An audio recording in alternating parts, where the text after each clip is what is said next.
Thank you for reading Fons and Porter's Love of Quilting. I'm pleased to bring you the So Easy lessons in video format. This lesson is from the July-August issue of Fons and Porter's Love of Quilting, and it's going to show you how to make scalloped borders. Now, the first thing that the lesson shows you is how to draft your own borders, and I want to give you a little tip of my own on that. The lesson shows you how to draft your own template for your scallop so you can make it any size you want for the quilt that you're working on. I have a tip for you. I used a plate. I used a dessert size plate for the quilt that I was making. It's not very big, I think like 36 inches square, something like that.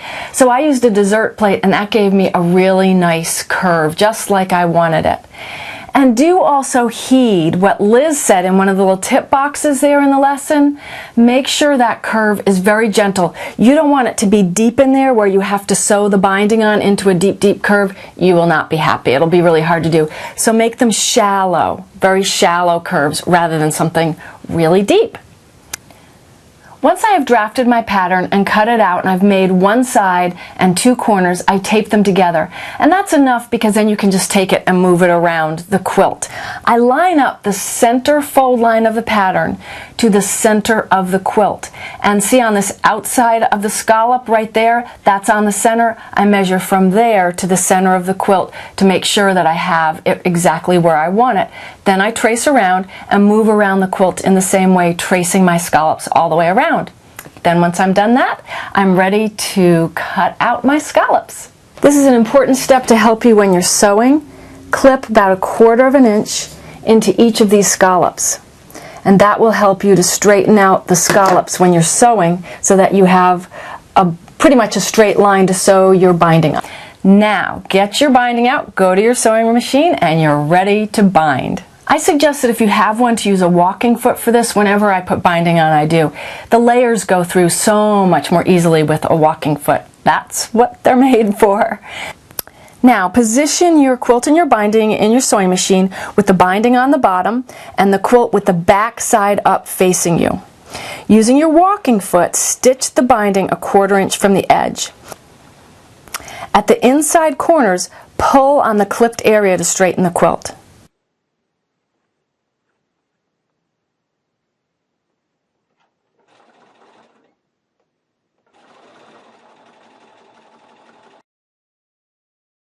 Now at these inside corners, when you come to them when you're hand stitching, you'll see that they're going to miter very nicely, like the corners do of a regular square or rectangular quilt top.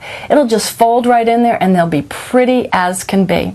Finish hand sewing and you have just completed a scallop binding on your quilt. Thanks for watching this video and for reading Fons and Porter's Love of Quilting.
La la la. Okay.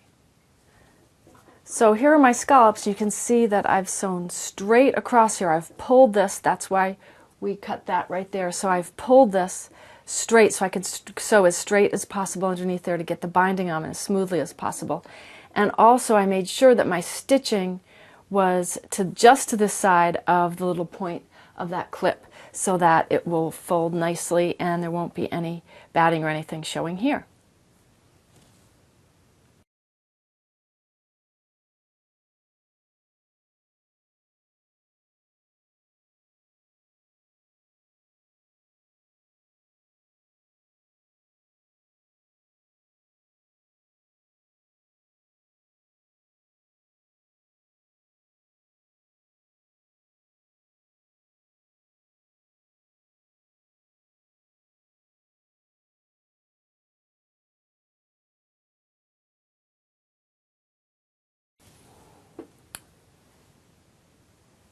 Now I'm pinning my binding to the quilt top in preparation for hand sewing. And as I go along my scallops, when I do the two scallops next to it, the little dip in between the two scallops, when I fold my bias back, there'll be just a little bit of a pleat and it'll fall in there very nicely and that'll look really good on the right side too.